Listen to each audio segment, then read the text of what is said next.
Boa noite, novamente estamos aqui no estudo do livro Mediunidade e Obsessão. Hoje nós iremos tratar do capítulo sobre o caso de Belarmino. E lembrando sempre a todos que os estudos anteriores estão disponíveis em nosso canal no YouTube. E que também esse estudo de hoje, a partir de amanhã, também já estará lá disponível. Lembro que se houver alguma dúvida, alguma pergunta, tanto pode ser colocado aí na nossa página no Facebook, quanto no canal do YouTube. Se a pergunta for possível durante o programa de hoje, nós já estaremos respondendo. Vamos então fazer a introdução do nosso estudo, que sempre utilizamos alguma mensagem de Emmanuel. Trouxemos aqui uma passagem do Evangelho de João, comentado por Emmanuel, capítulo 14, versículo 27, que separamos aqui um pequeno trecho de um parágrafo. A comunhão com Jesus sublima as secreções ocultas da alma, proporcionando-nos acesso fácil ao manancial de forças renovadoras do ser ou de hormônios espirituais da vida eterna. E vamos aqui colocar algumas observações desse texto para aproveitarmos melhor o ensinamento que Emmanuel nos traz. Emmanuel aqui começa colocando de uma forma bem caracterizadora a proposta dessa comunhão com Jesus. Porque a comunhão com Jesus não é apenas o simples conhecimento do Evangelho ou dos ensinamentos do Mestre, mas significa a aproximação, a sensibilização aos seus ensinos. Uma perspectiva nova de vida, de colocarmos em prática esses ensinamentos. O resultado, Emmanuel vai dizendo, sublima as secreções ocultas da alma. Esse é um trabalho imprescindível, porque essa sublimação dessas secreções significará a substituição paulatina das elaborações nocivas, deletérias, que estabelecemos em nossa alma quando estávamos afastados do Evangelho do Cristo, tanto na atual encarnação, quanto em experiências de vidas passadas. Todo esse material precisará e deverá ser sublimado, proporcionando-nos acesso fácil ao manancial de forças renovadoras do ser. Vamos entender essa segunda parte aqui. Esse trabalho de purificação, de segregação do material deletério do nosso passado, nos abre acesso fácil ao manancial de forças renovadoras. E isso se dá de uma forma natural e espontânea, à medida que passamos a cultivar valores de enobrecimento, esforço do entendimento e da prática das virtudes propostas no Evangelho do Cristo, mudança na nossa maneira de colocar metas e objetivos na vida de nossa encarnação. Na medida em que isso vai estabelecendo a mudança para o alto, nós passamos a ter um acesso fácil ao manancial de forças renovadoras, proporcionado pelo amparo espiritual dos benfeitores da vida maior, pelos estímulos que passamos a receber cada vez mais para crescer, para desprendermos dos valores ilusórios do corpo, para estabelecermos de forma cada vez mais profunda nosso compromisso com a espiritualidade maior. E terminando essas observações, Emmanuel nos diz: ou de hormônios espirituais da vida eterna. Como é essa história de hormônios espirituais da vida eterna? Exatamente. A mudança profunda no nosso psiquismo estabelece uma nova produção de energia-força nas nossas células, sobretudo nas células associadas ao nosso sistema nervoso, aquelas que estão diretamente associadas à produção dos hormônios do nosso corpo. Porque agora, com essa característica renovada de mudança profunda na formação dos nossos próprios pensamentos, nós passamos a influir de forma decisiva na elaboração de hormônios sutis, sublimados, forças de energia, já que o próprio hormônio, na característica biológica comum, são células que armazenam as forças que impulsionam o nosso ser, agora de uma forma profundamente associada ao amparo espiritual do alto. É isso que a comunhão com Jesus paulatinamente vai estabelecendo em nossa vida. E com esses comentários, nós iremos iniciar o estudo do caso de Belarmino. Como estivemos vendo nesses nossos últimos encontros, esses casos têm sido extraídos do livro Os Mensageiros e são alvo de comentários na obra Mediunidade e Obsessão. E são casos de médiuns e de trabalhadores espíritas que fracassaram desastrosamente. Hoje nós iremos analisar o caso, a situação de fracasso do personagem que tem o pseudônimo de Belarmino. Vamos ao caso. Primeiro, o próprio Belarmino dá a André Luiz, no capítulo 11 do livro Os Mensageiros, o que de fato ele agora entende sobre a missão do doutrinador, quando diz: é muitíssimo grave. Para atingirmos uma ressurreição gloriosa, não há, por enquanto, outro caminho além daquele palmilhado pelo doutrinador divino. Vamos aqui estabelecer o entendimento sobre essa situação. O Belarmino havia recebido em nosso lar, durante vários anos, amparo e esclarecimento para a proposta de atividade que a sua encarnação ia ter na área da doutrinação em determinada instituição espírita. Esse preparo enquadrava e abrangia todas as possibilidades para o êxito da encarnação desse espírito, que passamos a conhecer pelo nome de Belarmino. E vamos entender a partir de agora como é que pode toda uma preparação dessa redundar em fracasso. Aqui nesse texto,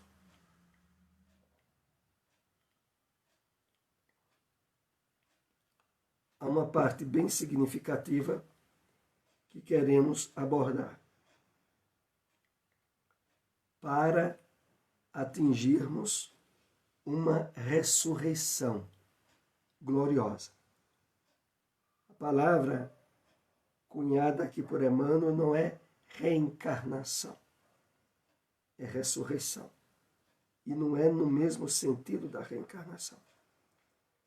Porque aqui o Bellarmino se refere à entrada no plano espiritual, à ressurreição que o nosso corpo espiritual nos possibilita após a desencarnação, de nos apresentarmos vivos e individuais no plano espiritual. Para que isso se dê de uma forma gloriosa para o doutrinador, é mister que ele tenha a compreensão e o desempenho do papel dessa missão muitíssimo grave. E o exemplo, claro, maior para todos nós é o exemplo do Cristo. Porque nas suas atividades, durante o curto período que ele teve entre os judeus, ele também foi doutrinador, médio de Deus, e também exerceu o papel de doutrinador de espíritos. Continuando, todos os textos que nós vamos ver agora, a princípio, são do livro Os Mensageiros, do capítulo 11. Bellarmino diz: saí de nosso lar, com tarefa de doutrinação no campo do espiritismo evangélico. Minhas promessas aqui foram enormes. Minha abnegada Elisa dispôs-se a acompanhar-me no serviço laborioso. Ser-me-ia companheira desvelada. Vamos entender isso aqui. O Bellarmino diz que, depois da preparação que ele recebeu em nosso lar, ele reencarnou com a tarefa na área da doutrinação no campo do espiritismo evangélico, e de que ele houvera feito muitas promessas.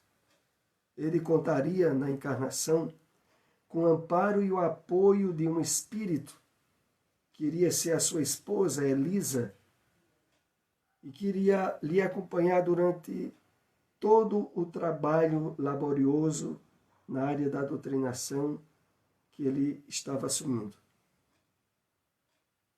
Tudo estava encaminhado para o êxito da tarefa.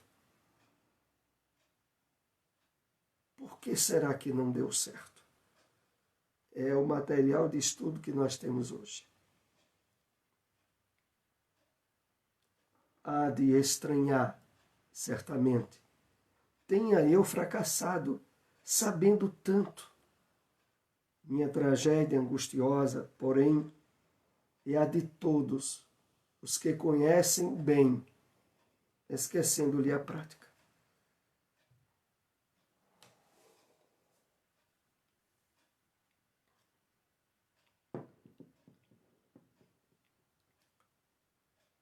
Eis a grande questão para todos nós. É que, quando estamos no plano espiritual, estudando, aprendendo, evoluindo, assumindo compromissos como Bellarmino, estamos usando cérebro, memória do corpo espiritual. Ao reencarnarmos, há uma adequação que impõe o esquecimento temporário do passado. E que, por outro lado, as preocupações, as ansiedades do mundo material passam a ter uma imposição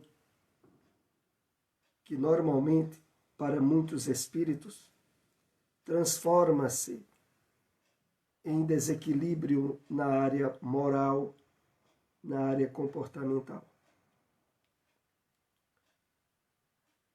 Quando Bellarmino encarnou, ele encarnou numa família espírita. Desde criança ele foi encaminhado dentro da doutrina espírita. E a doutrina espírita, como todos nós sabemos, de todas as doutrinas evangélicas, é aquela que mais firma advertências e mensagens de alerta para que vivamos aquilo que aprendamos na doutrina espírita. Que ao nos depararmos com as convicções da realidade espiritual, a nossa vida seja uma vida de transformação para a vivência do bem. Porque quando isso não é colocado de uma forma decisiva e firme, aí surgem grandes quedas. Porque do nosso passado encarnatório, as experiências no vício, no egoísmo, no orgulho, em desequilíbrios morais, voltam e desarranjam o plano, a preparação, os compromissos que tínhamos assumido. O que houve com Belarmino, em parte, pode estar acontecendo com qualquer um de nós. E não são obras espíritas para nos advertir sobre isso. O meio pelo qual nós sublimamos nosso passado, como há pouco estávamos comentando a mensagem de Emmanuel, e passamos, de fato, a aproveitar bem a encarnação, cumprindo os compromissos que assumimos em outro, no passado e no plano espiritual, a experiência máxima que possamos dar no campo do bem. Porque se isso não ocorre, abrem-se portas para o desequilíbrio dentro de nós. Vamos continuar aqui com a história do Belarmino. Minha tarefa constaria de trabalho assíduo no Evangelho do Senhor, de modo a doutrinar, primeiramente com o exemplo e em seguida com a palavra. Então, a tarefa, o compromisso que ele houvera assumido, estava relacionado ao trabalho constante, assíduo no Evangelho do Senhor. Mas que tinha que seguir uma sequência importantíssima. Primeiramente como exemplo, para que em seguida viesse a palavra. Ele tinha que trabalhar, antes de se tornar um doutrinador, o envolvimento com o Evangelho, a sublimação, a prática do que ele aprendia na doutrina espírita, para que tudo desse certo. Impunha-se-me, sobretudo, o dever de amparar as organizações mediúnicas, estimulando companheiros de luta postos na terra a serviço da ideia imortalista. Então havia no projeto da encarnação do Belarmino o encontro que ele teria na instituição espírita com médiuns que necessitariam do apoio e do amparo dele para o desempenho ideal das tarefas.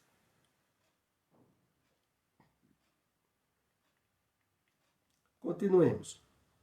Desde criança, meus pais socorreram-me com as noções consoladoras e edificantes do espiritismo cristão.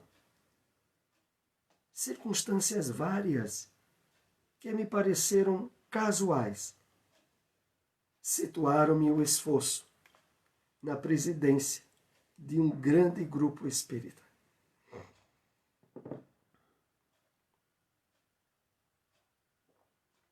Como normalmente ocorre com qualquer um de nós, circunstâncias pueris várias que, quando menos pensa, nos leva a estar na casa espírita e até através da nossa consciência, avisos e advertências para desempenhar determinados trabalhos na casa espírita. Belarmino aqui cita que quando ele estava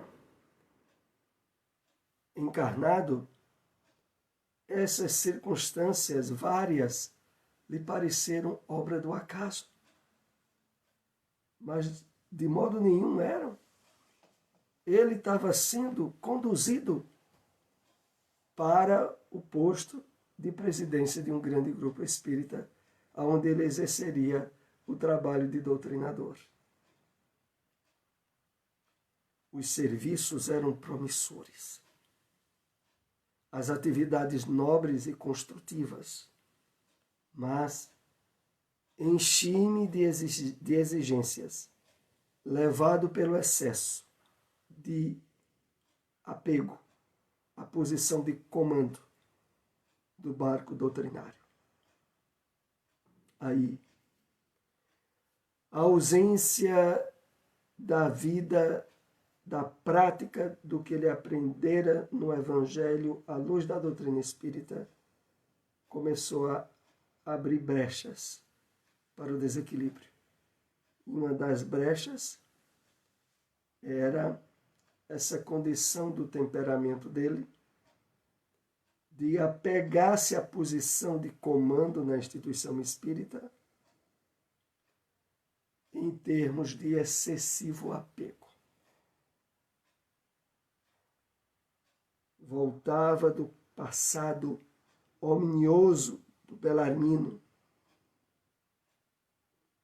de desequilíbrio na área por ausência de humildade, impor-se de forma excessiva em exigências aos médiuns que trabalhavam com ele. 8 médiuns extremamente dedicados ao esforço evangélico. Ofereciam-me colaboração ativa.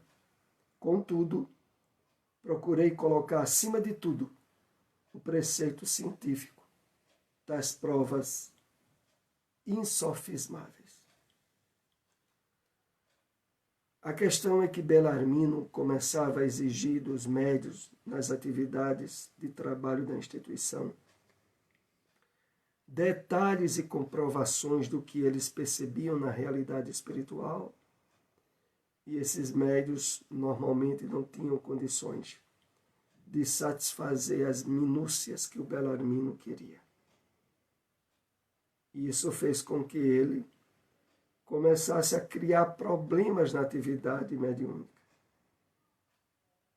Quando aqui diz, procurei colocar acima de tudo o preceito científico das provas insofismáveis. Ele não se satisfazia apenas com os comunicados, com a prática mediúnica espontânea de socorro espiritual. Ele queria provas, e essas provas não vinham como ele queria.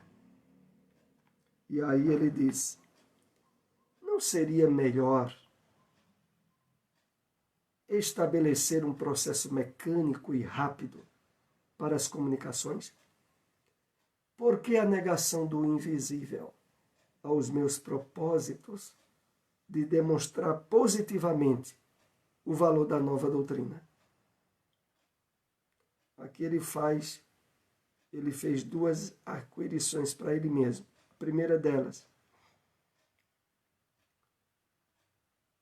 a mediunidade que conta com um trabalho de parceria entre o que o médium pode oferecer e o que a espiritualidade possibilita nas comunicações, faculta com que muitas vezes conteúdos anímicos do médium entrelaçam-se com as comunicações mediúnicas.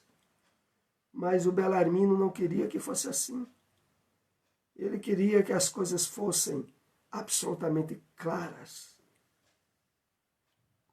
E as provas que a mediunidade oferecesse em relação à imortalidade da alma pudessem alcançar um nível de publicidade e de convicções que não era possível. Em seguida, ele indaga a ele mesmo. Por que a negação do invisível a meus propósitos? De demonstrar positivamente o valor da nova doutrina. nós aprendemos que de todas as doutrinas religiosas, a revelação espírita é aquela que não se propõe a invadir o campo de convicções religiosas de ninguém, mas amparar e mostrar as possibilidades que a nova revelação prometida por Jesus, configurada na expressão consolador, possa ajudar aqueles que procurem essa ajuda, mas não com o objetivo de uma demonstração de uma verdade tácita que provocaria mais antagonismos do que convicção nas outras pessoas. E continua o Bellarmino. E de desastre em desastre, antes que me firmasse na missão de ensinar, os amigos brilhantes do campo de cogitações inferiores da Terra arrastaram-me ao negativismo completo.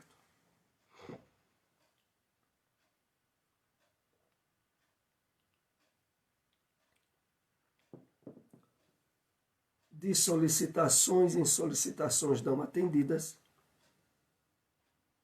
o orgulho e a vaidade no Bellarmino foi ganhando mais espaço e ele começou a interagir com amigos brilhantes em termos científicos do campo das cogitações inferiores, alguns associados até à própria instituição espírita onde ele estava, que acabaram levando ele, em termos de cogitações e raciocínios, a deduções que estabelecia a dúvida e o negativismo do que era apresentado pela doutrina espírita e pelos médiuns. E a partir daí, ele começou a se afastar das tarefas de doutrinação com as quais ele havia se comprometido na espiritualidade. Porque continua o texto. Do nosso agrupamento cristão, transferi-me para o movimento, não da política que eleva, mas da politicalha inferior, que impede o progresso comum e estabelece a confusão. Da frustração que ele começou a ter do trabalho na instituição espírita, ele resolve afastar-se das atividades espirituais e envolver-se na política baixa, fora da casa espírita, no movimento político, mas de características inferiores. E que, como ele diz, impede o progresso comum e estabelece a confusão. E o resultado disso foi todo o fracasso da proposta encarnatória do Bellarmino. E ele disse: até que acabei meus dias em uma bela situação financeira no mundo, em um corpo crivado de enfermidades, com um palácio confortável de pedra e um deserto no coração. O Bellarmino, através da politicagem, ele construiu uma bela situação financeira, mas associado a doenças e a um coração em deserto, frustrando todos os grandes projetos de espiritualidade que ele trazia. A história de Bellarmino é uma história que se aplica em muitas situações e possivelmente para muitos de nós no movimento espírita. Quantas pessoas, por não se sentirem agraciadas com determinadas tarefas nas casas espíritas, ou quantas outras por determinadas frustrações ou mágoas com trabalhadores de instituições não se afastam da tarefa na casa espírita e voltam a se envolver-se com objetivos puramente materiais e estragam todo um projeto encarnatório que traziam do plano espiritual. Quantos? A revivescência da minha inferioridade antiga religou-me a companheiros menos dignos no plano dos encarnados e dos desencarnados. O que é que ele chama de revivescência da minha inferioridade antiga? É que essas frustrações do orgulho dele, o exacerbar da vaidade, eram áreas de fraqueza moral e comportamental que ele trazia de outras encarnações.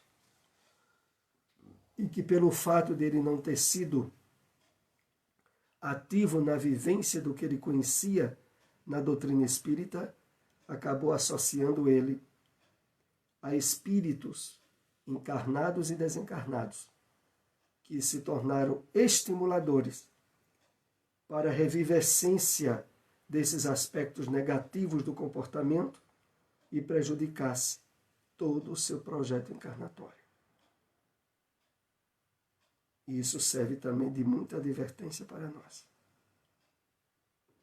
Não é por menor valor que a doutrina espírita estimula tanto para que nós cuidemos da prática e da vivência da caridade nos seus mais variados aspectos, para sublimar, para transcender toda a carga de valores negativos que trazemos de experiências encarnatórias, no materialismo, no imediatismo, no desequilíbrio ególatra. Vamos agora para o último slide de comentário do nosso estudo dessa noite. Está na página 96 do livro Mediunidade e Obsessão. Para sermos doutrinadores eficientes e eficazes, é necessário que meditemos profundamente nas lições do Evangelho de Jesus, trazendo-as pelo sentimento para nossos corações. Está na página 96. Vamos fazer aqui algumas observações. Quando aqui é dito a nós que é necessário meditarmos profundamente nas lições do Evangelho, trazendo-as pelo sentimento para nossos corações, o que vai concluir na vivência e na prática dessas lições é o caminho eficiente para que as atividades no movimento espírita que nós venhamos a ter, quer na área de doutrinação, quer na área mediúnica, na área de assistência social, qualquer área de atividade na casa espírita, para que ela seja exitosa, precisamos estar atentos e vibrantes no trabalho de vivência do que nós aprendemos como sendo certo e que é proposta do Evangelho do Cristo. Para que as portas do nosso passado, de desequilíbrio, de erros e de vícios, fique fechada. E o material que lá esteja, paulatinamente seja transcendido, sublimado, com uma sementeira nova de renovação profunda no que aprendemos com a prática do bem, do amor e da caridade proposta no Evangelho do Cristo. Então aqui nós encerramos os comentários do caso Bellarmino. Até o próximo estudo. Visitem-nos no nosso canal no YouTube para assistir estudos anteriores. Se inscreva no canal. Uma boa noite para todos.